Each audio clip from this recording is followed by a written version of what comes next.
Smokin Poetry Podcast is back. I'm Mike Harris, and today we have Northstar.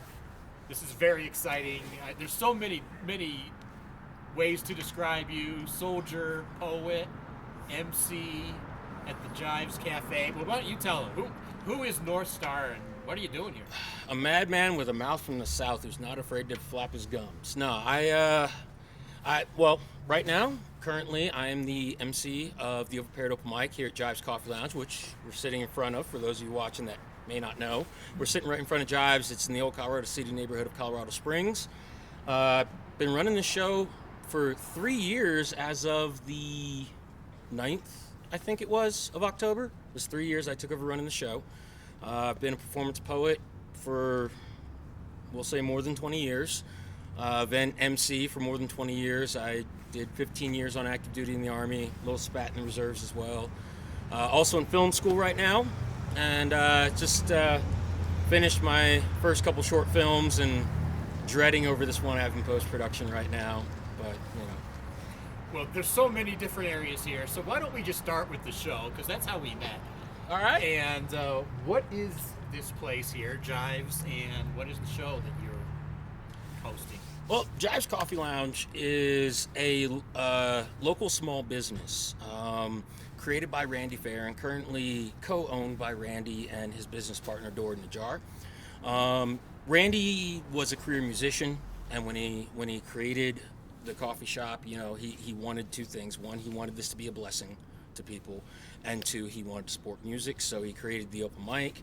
The open mic went through many different iterations over the years, to include Jives used to have another location. For those that have been here longer than me, you may know Jives had another location on Nevada a while back, and they had an open mic there. Went through many iterations, and then I moved out here in 2019, and me being a poet, of course, you know, first thing I do is I go look for an open mic. This was the first one that I found, and it was very different from a lot of events I've been to, but I still enjoyed it. If nothing else, it was a regular thing for me. The MC DJ at the time, they're in the Navy now, stationed out in Virginia, but DJ was pretty cool. You know, ran the soundboard and just kind of kept everybody together. DJ had to back out for reasons. Another artist came up, and he did pretty good for a little bit, but you know, he had some things going on, new band, all kinds of stuff like that, so he backed out. I dipped in, took over, and said, how can I turn this up to 11? And I've been doing it for 3 years now. So what is the current schedule? I know that's always subject to change, but for people who are looking for something like this, what is the current open mic schedule here at Jives? Well, right now it's, again, every Wednesday evening. Sign up starts at 5:30, and I tell people 5:30 sharp. I tell them, you know, if you want to get on the list, it's best to get here at least 5 minutes prior. When I get up, I'll do the rules of the house. I will ask for anybody who's a first timer. We like to mix it up. We like to keep it interesting. It's very easy for events like this to just have the same people all the time. Who's eligible to sign up? Like, what is the qualifications? An agreement to not use any profanity. You have a voice, you have an art, whether it's original work or cover. We have a lot of cover musicians. We have a few poets, a few poetry readers, and a few poets who will occasionally cover the work of other poets. I get occasional comedians in here. I've had a magician in recently. I do that on stage a lot too. I have a friend who's going to watch this and needs to come on. You know what I noticed is it's so, for lack of better words, easy to do. Yeah. And I don't mean this to say it's not nerve-wracking if you haven't performed before, or even if you have performed before, but you make it easy. Right. I noticed, I just started, and it's been so much fun. Yes. And I've noticed so many people are doing something either for the first time or they just started. And I got to say, you are very, very good at encouragement. Well, thank you. And maybe we could tell them, because I know some people, they're afraid of getting yelled at, judged, being told they suck or something. What's it like here? Well, I'll be honest, it's chaotic in one of the most beautiful ways possible. because this is predominantly music venue, but we do get the poets and the storytellers and the comedians and the magicians and maybe one day an interpretive dancer. Almost had a contortionist once, because we do get that mix, and because this is old Colorado City, which, like neighboring Manitou Springs, is a very arts-driven area. You're gonna have a lot of different things, and if I'm successful in creating an environment where people feel like they're less in the classroom and more in the sandbox rather. The sandbox. Building sandcastles, knocking them down and building them all over again, and just trying different things, playing, having fun, doing something constructive. I will tell you, and you've heard me say this, I'm nervous every time. I'm nervous right now. I've been in front of thousands, and I've been in front of groups of 5, which can actually be more nerve-wracking in my opinion. I'm nervous every time. I came to a realization that those nerves are nothing more than energy, waiting for you to apply to whatever first inspired you to put pen to paper, pluck a set of strings, beat a drum, tickle the ivory, and let it flow. I tell people every Wednesday night, come with passion, come with intensity, come with integrity in your art, and whatever it is you're doing, somebody's going to enjoy it, because it's human connection. I have to tell the story, because I remember the first time I came here and I saw how encouraging you were. And it was my first time, but I remember there was this other, honestly, I have a little bit of experience in public speaking, so it's not completely my first time. Right. I've done a lot of other things, but there was this young guy, and he had his guitar, and he was going to sing, and he was so scared. Yeah, I remember.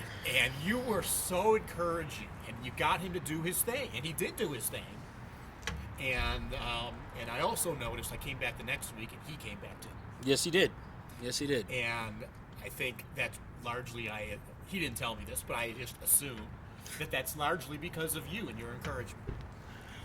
Well, if I can put some positivity out there, I'm trying not to soapbox, but if I can put some positivity out there, there's a lot of negativity. It's very easy to put negativity out there. I have to bite my tongue so often, not to censor myself, but to not put undue negativity out there. If I can put some positivity out there, and that one word or sentence or phrase moves someone to step up and step forward,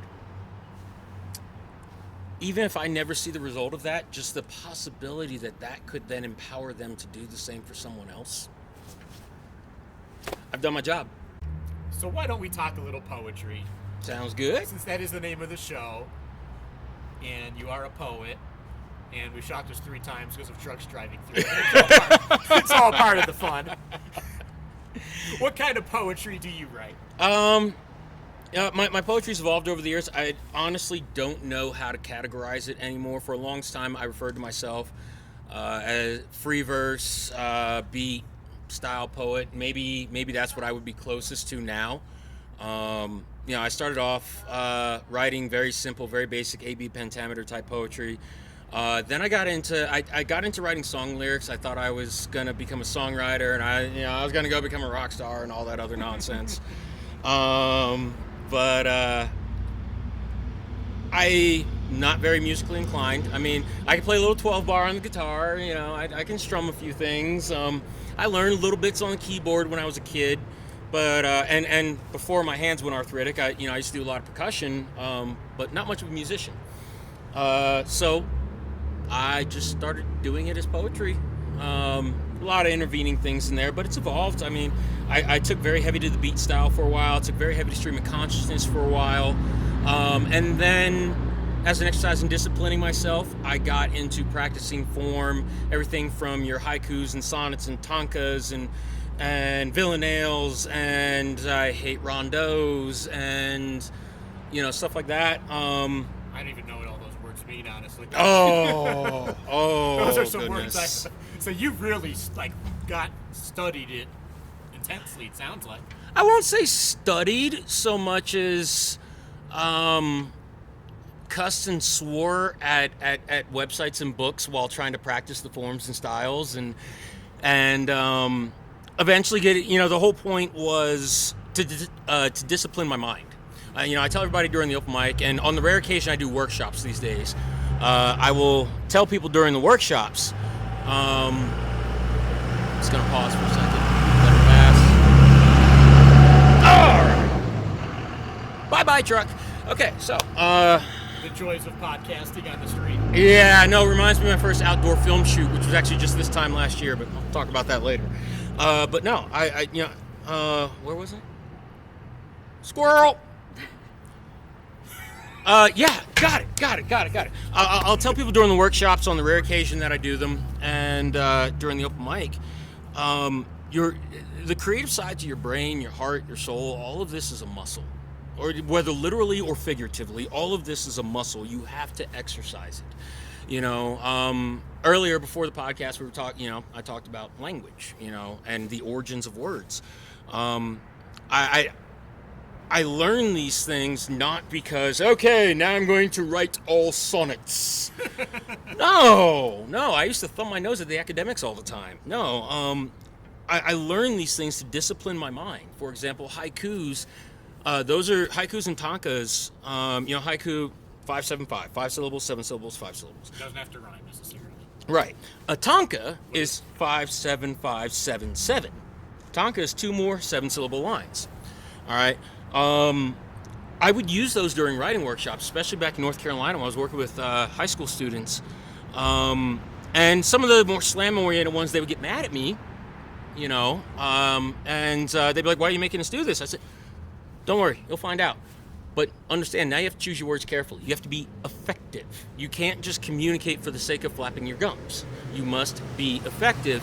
And one of the students I did that with went on to win his first slam competition. His first time out there. Okay. And a lot of people came up to me after that, and even he came up to me after that, and I turned around and told him, I said, "Dude, all I did was give you a little tough love and elbow grease. That's it." He was part of the group. I joked there was a group used to call me Evil Yoda. I was like, all I did was give you a little tough love and elbow grease, man. You put in the work. I was just there to kind of go, no, do that, no, try that. All right, good, we're good. That's it. So that's why I did all of that. But these days, it's mostly rhythmic prose storytelling, still kind of beat style. I'm actually right now. I mentioned I'm in film school.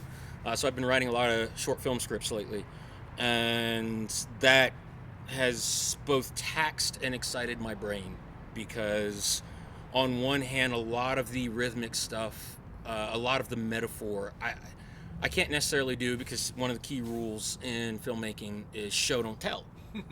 I mean, you can want the character to have this confusing series of thoughts roll through their head. You can't show that on camera.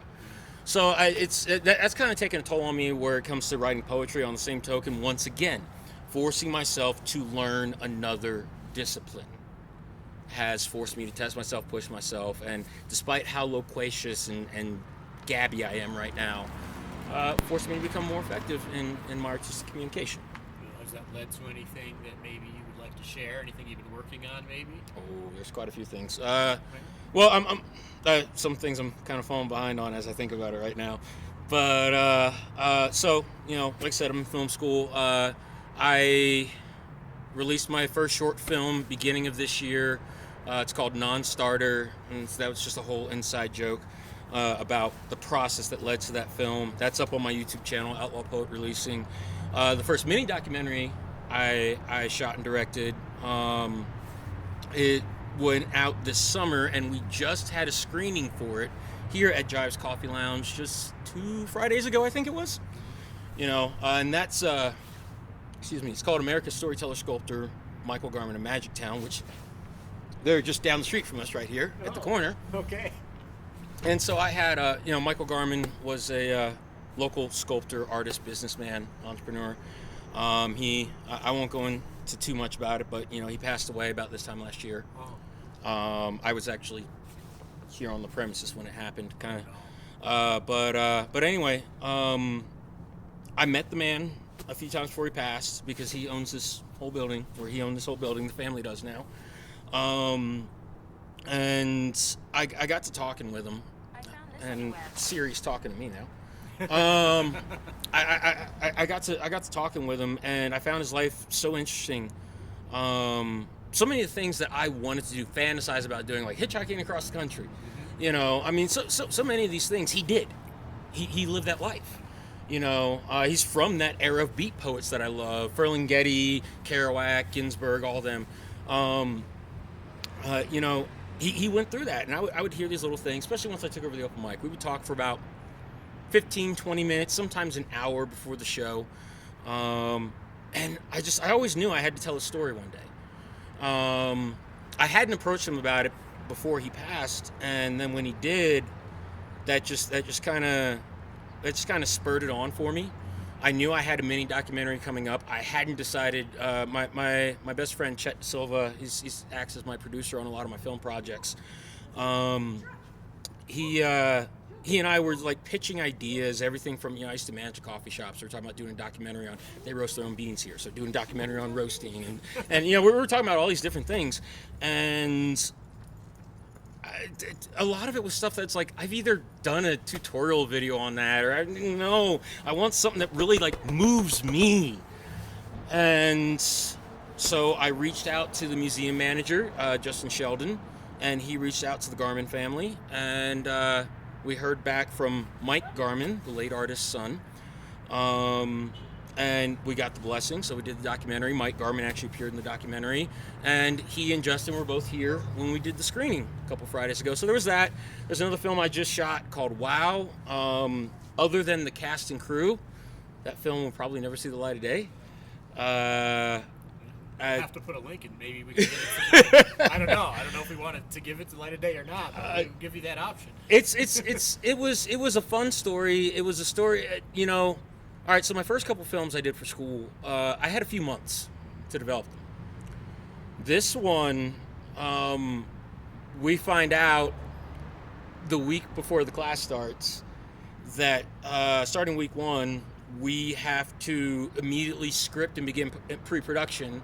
And by the classes, I go to school, I don't know if I said before, Full Sail University. And it's an it's I do it online, but they're based out of Florida. I'm in their digital cinematography program.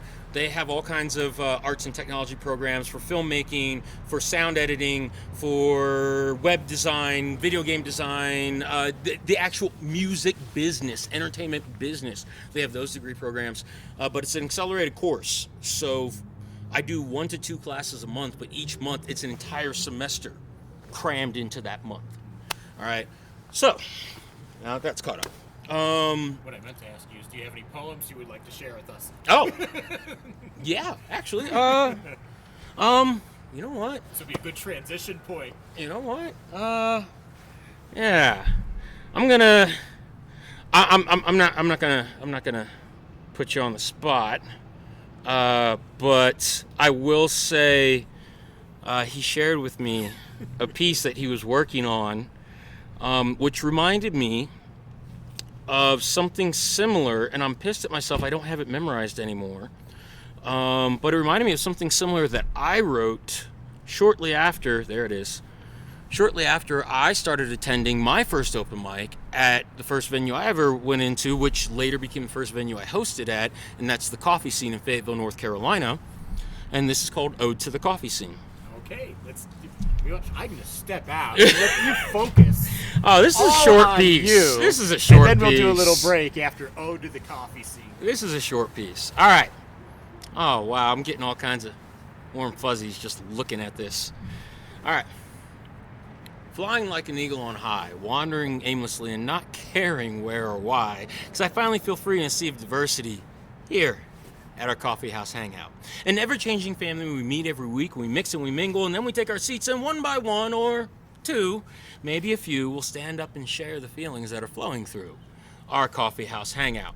I've been coming here now for about a month or so, and when I walk the doors, I just let it all flow. Between the nicotine smell and a dose of caffeine, music flows like a summer night's dream. Heart, soul, and emotion mix at the scene of our coffee house hangout. Closing time hits, and there's people still arriving. Last call goes out, and inspiration still rising. But there'll be another day, so I'll see you on the way to our coffee house hangout. Thank you. audience. So yeah, we are back here after our break, and it got darker, and the lights going. It looks good. Mm-hmm. All right. So there are so many more things to talk about. I think, why don't we talk a little bit about the writing process? Because I find it so fascinating talking to different musicians, different poets, different people have so many different ways they come up with things. Yeah. How do you come up with things? Randomly? No, I'm actually glad you want. That's one of my favorite things to talk about when I do the live streams at the end of every feature. One of the questions I ask the artists is to talk about their creative process. Now, for me, it really depends. I mean, I believe every artist of every stripe, whether they consciously realize it or not, takes their inspiration from life in general, from life around them.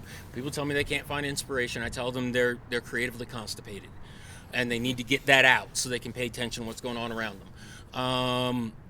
So for me, quite often it's a song lyric. I'm known, well, at one point, I was known for, throwing references to songs.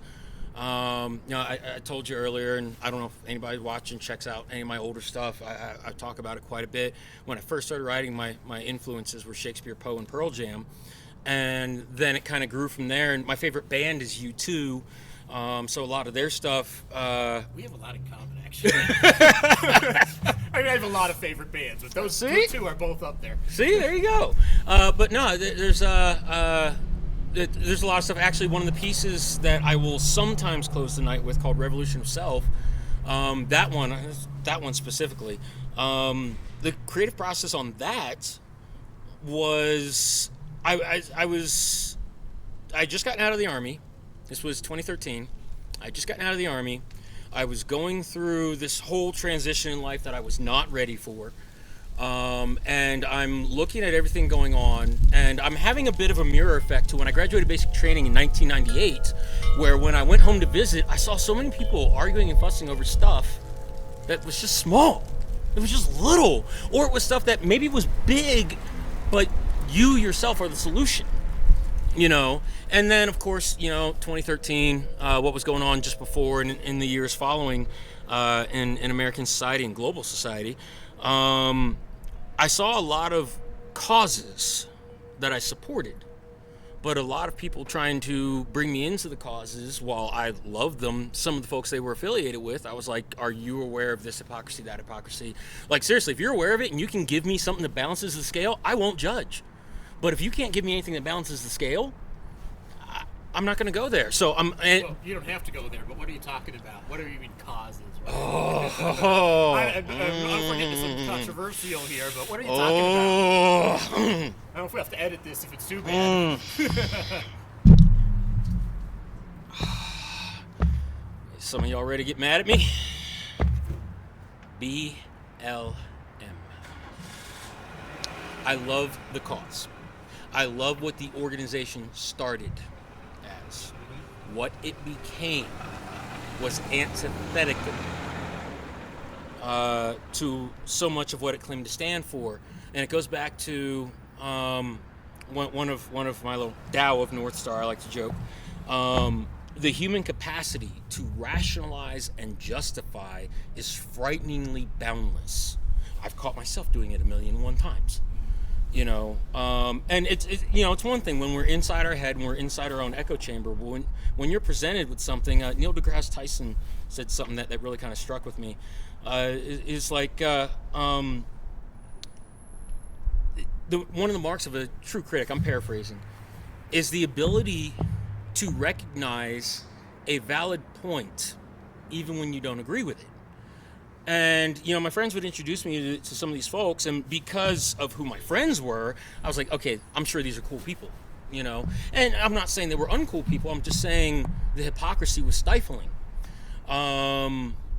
So there was a lot of that. And I'd already had a lot of this building up in me over the years with the global war on terror and the reality versus people's perceptions, and where sometimes both things were true. So I was really getting pissed, and then in the middle of all this, a friend is having trouble with his boys. single dad, right? I don't have any kids, but I've been around kids enough, and I've been that kid that I was like, well, dude, if you want me to talk to them, I will, but I need you to understand something. If you want me to do anything more than have a conversation with them about these behaviors, I'm going to need some leeway. I'm not going to say I whipped them in line as so much as I gave them a lot of love, followed by tough love and elbow grease, and things started to form. And then I sat him down, and I did the same thing with him. And it worked.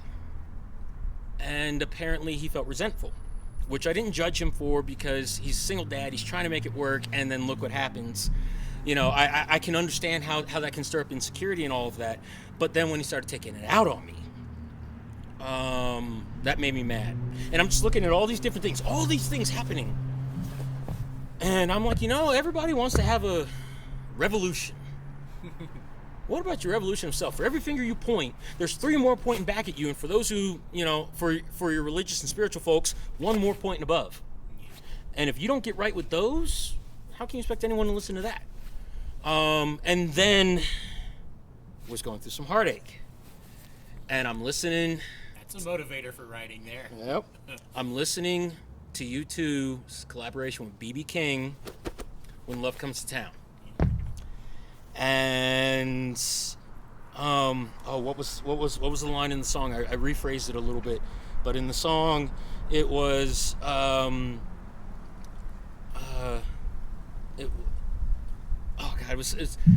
did what I did before love came to town. There are no takebacks for the times I've let you down, but I did what I did before love came to town. And I think the thing that I'd missed about that song before listening to it was that was a declaration of change going forward, not just a declaration of acknowledging my past. And so I wrote Revolution of Self, looking at myself in the mirror and looking at everyone else around me and going, hey guys, I'm not trying to say I'm better than you. I'm just saying I see a problem, and we the people are the biggest problem, but we the people are also the biggest source for a solution. And it starts in here. So that's a long-winded and loquacious and roller coaster way of saying where sometimes I will do stuff. One time I had the little glass soda bottles that used to be all over. Dr. Pepper one. They used to have them in glass. Yeah. Glass bottles. Yeah. I'm sitting in a coffee shop and the sun hits it the right way where the carbonation, the bubbles are lighting up like little sparkling diamonds. And I wrote this whimsical piece on that, which earlier when I said creative constipation, I wrote that whimsical piece and the writer's block I had was gone. I've got a few pieces. That my very few forays into erotic poetry were written on dares. One that I will share here once in a while. One of the you say once in a while, you mean here right now? I'll share it now if you want. Yes. Let's. I don't know if I should give extra distance or this one though. You want the story first, or? Well, why don't we do it why don't you do the poem first and then the story? Okay. All right. That way we can all guess on what it may mean or feel, and then you can tell us. All right. I'm gonna need to sit first. All right. Oh boy. Stay. I'm gonna back out this time again too. I like this whole little focus on you here. If I don't knock the table over trying to get out. All right, let's do it this one. All right, so this is called Like I Want My Coffee. And I want her. Like I want my coffee, light and sweet, dark and bitter. She can do both, only so much the better. Impulsively take her in hand just to sip slowly, savoring her taste. And I want her. Like I want my coffee. I want to feel her invigorate me. I want her to appease the beast in me. I want to grip her tightly as she pours herself into my arms, covered by nocturnal shrouds of love and lust, shuddering inhales and exhales, the only dialogue between us. Sweat pours like falling rain, and we said we'd never be here again. But like that nicotine smell, I long for the way you leave me breathless, unable to resist the taste of your kiss or the sway of your hips. I run to you as you crawl to me in sweet ecstasy. We happily embrace the things that some are too afraid to speak of. Time passes. Bodies become nothing but a melding of flesh, with one of us asking the other, has it been hours? The other joking to the one, well, maybe it's been days. But such silly notions like consciousness slowly fade away, with me awaking to find nothing but sunlight trickling through the blinds and disheveled sheets resting where she once lay. In the absence, there's one thing I cannot deny. I still want her, like I want my coffee. Thank you. I'm glad I understand that there's going to be a change in your family. You're getting married. Yes, I am. Yes, I am. I will be getting married October 7th of next year. Well, congratulations. Thank you. Anything we want to say about the lovely lady? Her name's Michaela. You ever see us out? We get looks. We have a rather large age gap. So we get looks. But, I made my peace with it. It's definitely a relationship I never thought I would be in. I mean, granted, when I was in my 20s, I would date women in their 30s and 40s. But at one point I dated somebody 9 years younger than me. I said, that's it. I'm not going any younger. No. And then it was all the things that I never thought would happen. It just kind of happened at the right time. I deal with PTSD, depression, anxiety, ADHD, but the PTSD in particular was hitting me, and there were so many things I wasn't dealing with, and so I put myself on this almost 3-year-long no dating, no relationships. I mean, occasionally I'd meet somebody and be like, hey, can I take you out for a cup of coffee? Can we go get dinner? Can we go do a picnic? I would do stuff like that once in a while. I'd meet someone. But, I tell them straight up. It's like, look, don't get me wrong. If I seem very flirty, I do like you. I'm just going through some stuff, and I just want to make a friend, And sometimes other things would happen. But, We'll edit that out.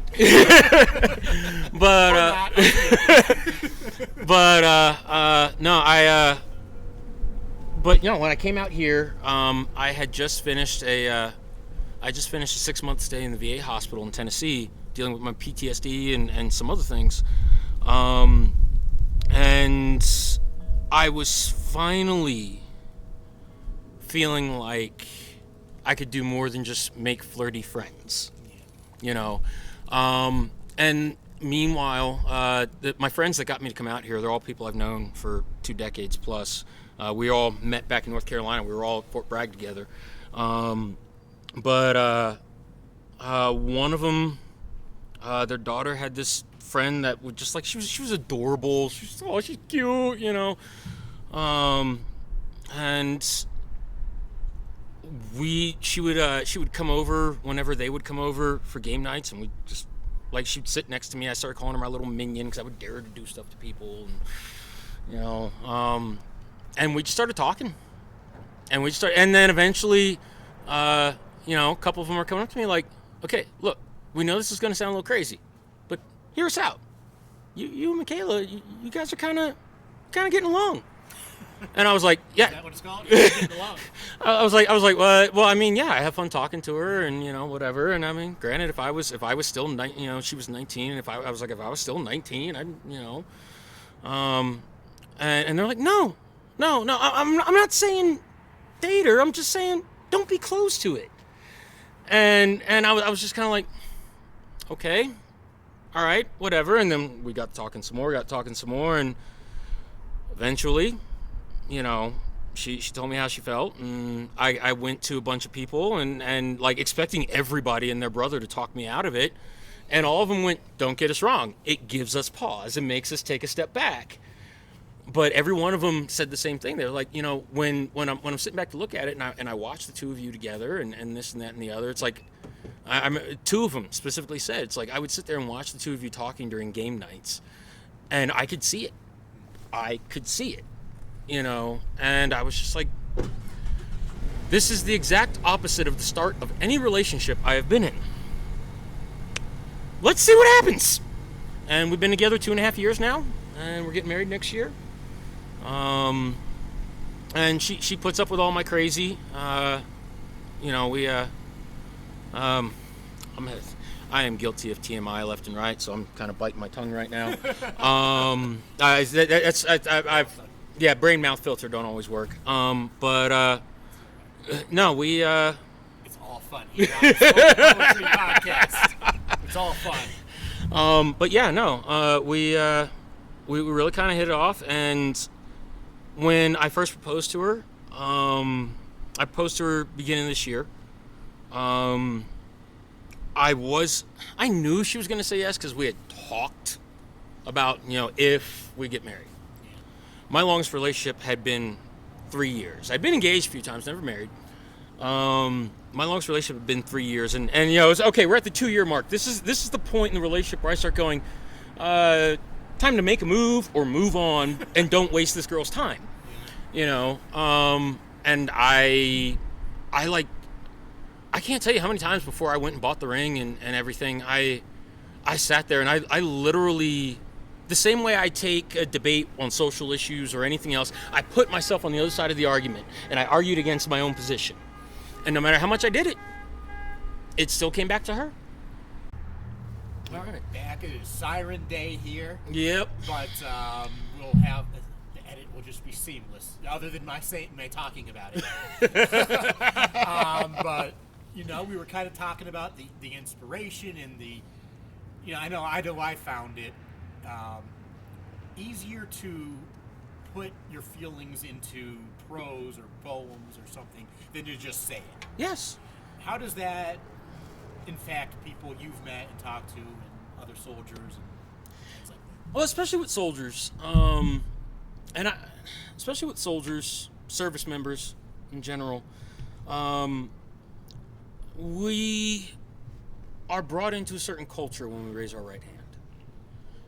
And that culture is accepting of a great many things, but in the end, its focus is one thing. And when the mission comes, that's what its focus is. And because of that, there are so many, and I'm sorry to say, so many otherwise wonderful leaders in the military who they don't know how to balance that. No one ever taught them, showed them how to balance that. And so they take one approach. And I was guilty of it as a young non-commissioned officer at one point. They take that one approach, that knife hand approach, and that's it. And so when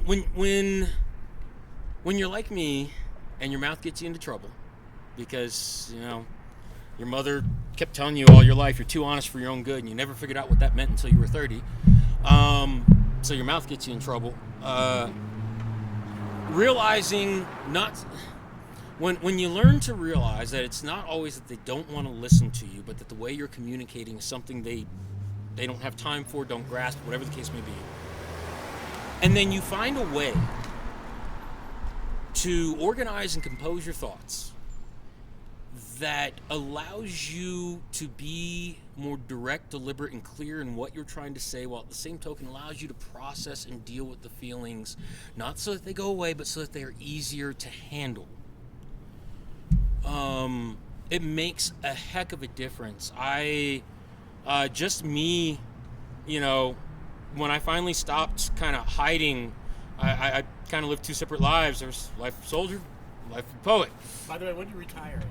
I didn't actually retire. I got RCP'd, retention control point. I was sergeant promotable, E5. I was a knucklehead. I bounced up and down the E1, E4 ranks a few times.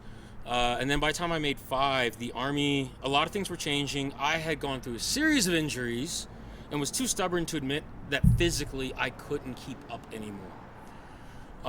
Not to mention, as I've said before, I think I said a little bit ago, I had a lot of things in terms of PTSD, depression, anxiety I wasn't dealing with because I was in combat units, but I was an HR guy. And my combat exposure was there, but it was less than what a lot of my friends went through. I was a lot more than most people out there who even put on a uniform. Yeah, and I was in denial. I was in denial about the effect that it had on me. To this day, it's not that I'm literally claustrophobic. After so many times of being strapped into a helicopter getting shot at, I have a hard time feeling like I'm confined, because I feel like I'm trapped. I feel like I'm in that helicopter again, and shit ain't gonna, So it's being able to work through all of that really truly helped, and it took me a while to get a lot of the guys over the laughing point that frankly I was at when I first started as a poet in high school. I was a wannabe football player. I was a wannabe jock. I knew I was enlisting in the military, and poetry to me it was two things. It was either these beautiful classic works of literature, or it was bunny frou-frou stuff, until I started writing. But even then I hid it. I kept it secret. But anyway, I want to say something before you go too far away, because I noticed something you just said, and I have heard this so many times from other service members, is you try to downplay your service of, I wasn't in that much combat compared to other people. Mm-hmm. I think most people who have been in a lot of combat say that. Oh, that's I've heard that yeah. so many times. Yeah, that's true. And you were getting shot at. And you're talking about people you knew not making it. Yeah. You've been through a lot, and you, don't downplay that. I think it seems like most people who've been through a lot try to downplay. So Yeah. it's quite brave what you did, and quite heroic in so many different ways. So thank you for that. But I'm not wrapping up quite yet. Right. But I just wanted to bring that out, because don't downplay that, and no one who has been through that should downplay what they've been through. Thank you. I think we were going to talk about the final trilogy too, Mm-hmm. and I do want to say a little final piece about Chives. But maybe we should do the end of the trilogy first and then close out with Chives. Sure. But I don't want to cut you off. Are we talking more stuff, or is it? I was just really going into being able to do that, showing people. I have so many tangents. Showing people that everyone says don't judge a book by its cover. Everyone says that I'm more than just some of my parts. It's one thing to say it. It's another thing to exercise it and live by it. And to show people, like as a recruiter, I would often tell people, are you kidding me? When I enlisted, I was a Democrat, and then I became a Republican, and now I'm just like, screw both parties. When I've literally that meme, a Christian, a Muslim, a Jew, an atheist, and a pagan sit in a coffee shop, they laugh, they drink, they have a fight, they get in a giant argument. They meet together the next day with smiles and do it all over again. That's the military! That's the military. That's the thing that shocks me when I look at the world. I'm like, wait, so you have so much more freedom than those of us who are confined by our contract, and look at what you guys do with it, but it's hard for a lot of us to deal with that, and so giving them a place by me eventually coming out of my shell and saying, yes, I'm a soldier, yes, I'm that guy you hear yelling cadence down Ardennes on Fort Bragg, and louder than every other unit. And yes, I'm also a poet, and I taught myself calligraphy, and I do this, and I do that, and I worked with an Artists Against Domestic Violence group, and did all the stuff. People start to see, and they start to branch out, and that to me, more than anything, dealing with the PTSD, dealing with the trauma, whether it's something that a lot of others who haven't served that don't realize, it's not just the trauma of combat. It's not. I mean, I am one of many who believes the greater war is coming home. And the greater war is coming back to civilian society that wants to judge you when they don't even know what you were doing. The greater war is having to deal with all of that and still go, hi, how you doing today? And then your family on top of that and all that other stuff. It's nuts. It's nuts. And being able to deal with that. Being able to deal with that in a way that's productive, in a way that's healthy, in a way that if things do go south and you have a hard time talking about it, you now have a collection of notes on your phone. You have a binder that you can just hand to somebody and go, this is what I can't talk about. Well, is this time for, that sounds like a nice transition into the end of the trilogy. It sounds like we're talking about Star Wars. Yeah, really. But it's a different kind of excitement, and it's very important. So why don't we, I'll do my step away again, and let's do the end of the trilogy, and then we'll kind of wrap it up here. All right, so if you ever come down to Jive's Coffee Lounge, 16 Cold Run Court in Colorado Springs, on a Wednesday night, there's two pieces I will typically close with. One I'm not going to do right now. That's called Excerpt. Whole different thing. The one I'm going to do right now, like these other two, I literally did not realize until just before we started filming that these are actually trilogy. They're 3 different chapters in the same story. So now I'm going to introduce you to Revolution of Self. Even with my rose-tinted glasses collecting dust on the table, I still find myself questioning the things that I see and have seen, how I remember them. Cognizance is kaleidoscopic with past and present and alternating colors of confusion. My body shivers in the winds of time and change, but I, head down, chin up, I muddle through flights of thought, perusing possibilities previously unseen. You see, I invoke revolution of self. I disavow delusion and derision in favor of soulful emancipation, and trepidation has no place here, not in my space, and it should have none with you. Understand, having patience with the trials and tribulations of life is one thing, but no longer should you bind yourself for another's satisfaction. You see, peace of mind is mine. Never has it been out of my reach, just as it's never been out of yours. Invoke revolution of self. Pull yourself from the mire. Cease your dance across the lines of procrastination, for you do nothing but prolong your own misery in favor of self-defeating comfort zone. One that blinds you to the pain of those around you, numbs you to your own, even as you wallow in it. It gives me cause to ask, what will you do when the day comes where you must confront, acknowledge your own denial? When that day comes, what will you be? What will you say? What will you do when blaming the past comes of no use, when all of your rationale is just an excuse, when one thing left is that face in the mirror staring back at you? What will you be? What will you say? What will you do when a child's cries become adult resentment, when your blessings are forgotten while longing for the things you did not get, when that is the legacy you've left the next generation with? When your vibrance has become facade and your reality is stone, when the road that you're on is one you swore you'd never roam, when you finally see that it was your own choices that left you here alone. To where will you point the finger? At whom will you cast the blame? Better question, how far will you go to shine a new light in the dawning of the day? When the moment happens, will you move on it? When the feeling stirs, will you follow it? When the chance comes, will you seize it? Or will it be just another unfulfilled opportunity? When the stone finally crumbles, will you drop it and let it all go? When the warmth melts the cold, will you shed the ice from your soul? Because yes, we all know there are no takebacks for the times that you have let yourself or others down, but will you let that stop you on the day that love comes back to town? What will you be? What will you say? What will you do? For there is no better day than today to invoke revolution of self. Thank you. Thank you. That was beautiful. And thank you not just for what you've done for yourself, but I see so much already of what you've done for others.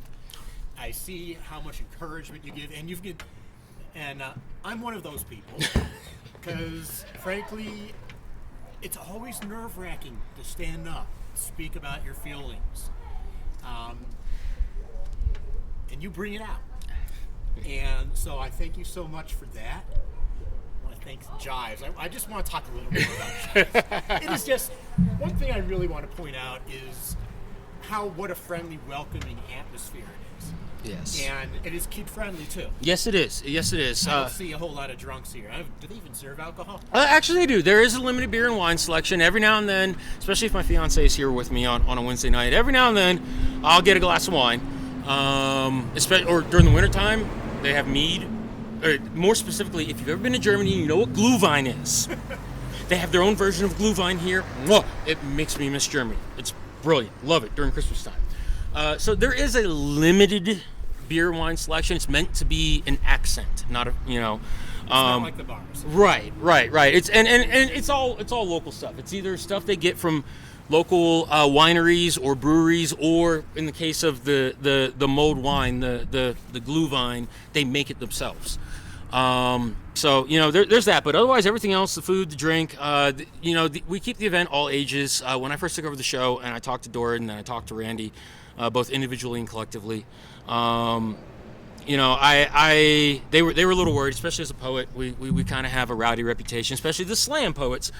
Kind of have a rowdy reputation in terms of language. And, if you talk to me offline, yeah, I got a potty mouth.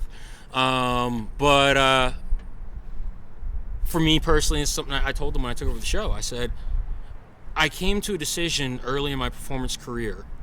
I never wanted to walk into a venue and not be able to perform at all or not be able to share certain pieces strictly because I'm so proud of my word choices.